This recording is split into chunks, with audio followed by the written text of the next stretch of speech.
Sir, magpapaalam lang po sana ako. Hindi po ako makakapasok bukas. Masama po kasi yung pakiramdam ko. Okay lang po kaya mag-sick leave bukas? Okay, sige. Just make sure na meron kang medical certificate pagbalik mo para makredit as sick leave yung absence mo. Okay?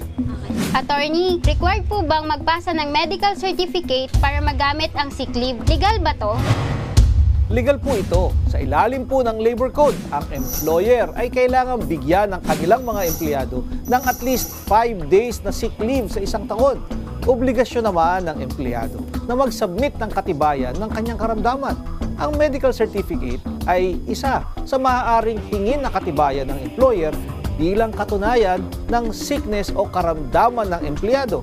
Ang layunin po nito ay upang masiguro na totoong may sakit ang empleyado at upang hindi maabuso ang paggamit ng sick leave. Attorney, may nag-report sa boss ko na nasa outing ako nung araw na nag-file ako ng sick leave. Pwede ba itong gamitin para isuspend ako sa trabaho kahit nakapagpasa ako ng medical certificate? Pwede kang makasuhan ng serious misconduct o dishonesty dahil sa pag-submit mo ng peking medical certificate at pagsisinungaling mo sa iyong employer tungkol sa iyong sick leave.